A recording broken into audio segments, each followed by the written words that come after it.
Group 1 అంశంలో TGPSC హైకోర్టులో ఊరట లభించింది. సింగిల్ బెంచ్ ఇచ్చిన తీర్పుపై హైకోర్టు డివిజన్ బెంచ్ స్టే విధించింది.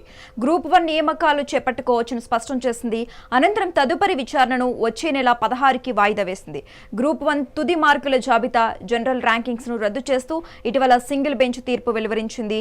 మెయిన్స్ జవాబు పత్రాలను 8 నెలల్లో మరోసారి మూల్యాంకనం చెల్లించారని, లేదంటే పరీక్షలను రద్దు చేసి మళ్లీ నిర్వహించాలని ఆదేశించింది. సింగిల్ బెంచ్ తీర్పుపై టీజీపీఎస్సీ డివిజన్ బెంచ్ లో అప్పీల్ చేసింది. దీనిపై ఇవాళ హైకోర్టులో విచారణ జరిగింది. గ్రూప్ 1 అంశంలో టీజీపీఎస్సీ హైకోర్టులో ఊరట లభించింది. సింగిల్ బెంచ్ ఇచ్చిన తీర్పుపై హైకోర్టు డివిజన్ బెంచ్ స్టే విధించినట్లుగా తెలుస్తోంది.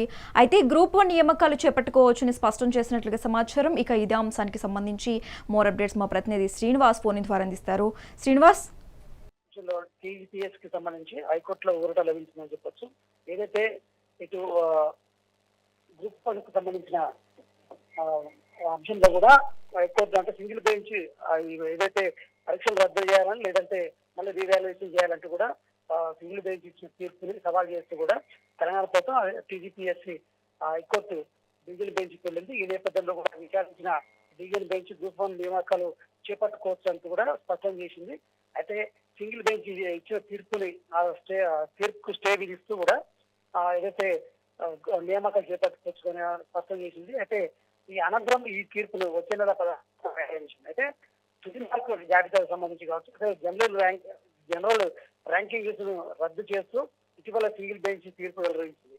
అయితే మెయిన్ జవాబు పత్రాలను 8 నెలల్లో పునఃమూల్యాంకనం చేయించాలంటూ కూడా, లేదంటే పరీక్షలు రద్దు చేయాలని కూడా మళ్ళీ రద్దు చేసి నిర్వహించాలని కూడా ఆదేశించింది. సో ఈ నేపథ్యంలో కూడా టీజీపీఎస్సీ తెలంగాణ ప్రభుత్వాన్ని సంప్రదించడంతో పాటు, ఎందుకంటే ఇప్పటికే పారదర్శకంగా నిర్వహించామని కూడా స్పష్టం చేసింది.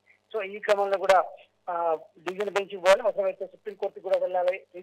ఏదైతే ఈ గ్రూప్ 1 అంశంలో అంటూ ప్రభుత్వం భావించిన నేపథ్యంలో కూడా డివిజన్ బెంచ్ అయితే ప్రస్తుతం తీర్పు వెలువరించి నియామకాలు చేపట్టవచ్చు అంటూ కూడా వెలువరించే పరిస్థితి.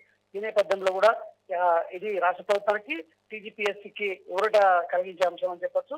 అదేవిధంగా ఇప్పటికే హైకోర్టు డివిజన్ బెంచ్ తీర్పును ఏదైతే ప్రతిపక్షాలు విమర్శిస్తున్న ప్రతిపక్షాలకు చెంపపెట్టు లాగంటి అంటూ కూడా అధికార కాంగ్రెస్ నేతలు అయితే మాట్లాడుతున్న పరిస్థితి. సో మరి వచ్చే నెల 16వ తేదీ వాయిదా వేసిన కోర్టు మరి ఏ విధంగా మరి తీర్పు వెలువరిస్తుంది అనేది మాత్రం చూడాలి. ప్రస్తుతం అయితే ఇది నియామకాలు గ్రూప్ 1 నియామకాలు చేపట్టుకోవచ్చు అంటూ మాత్రం డివిజన్ బెంచ్ అయితే తీర్పు ఇచ్చింది. అయితే ప్రధానంగా ఆరోపిస్తున్న అంశం ఏంటంటే ఏదైతే ప్రిలిమినరీకి అదేవిధంగా మెయిన్స్ కి 2 హాల్ టికెట్లు విడివిడిగా వేరే హాల్ టికెట్లు ఇచ్చే నేపథ్యంలో కూడా పెద్ద ఎత్తున జరిగింది అవినీతి, అంటే మిస్యూజ్ జరిగిందంటూ కూడా ఆరోపణలు. మరోవైపు ఆ క్రమంలో కూడా ఒకే సెంటర్ లో కూడా ఎక్కువ రిజల్ట్ వచ్చింది, ఒకే ఎలిజిబుల్ క్వాలిఫై అయ్యారంటూ కూడా ఆరోపిస్తూ కూడా ఈ హైకోర్టుకు వెళ్ళిన నేపథ్యంలో కూడా సుమారు 20 మంది హైకోర్టులో పిటిషన్ వేశారు. ఇటు తెలుగు, ఇంగ్లీష్ కి సంబంధించి అభ్యర్థులు వేసే పరిస్థితి ఉంది.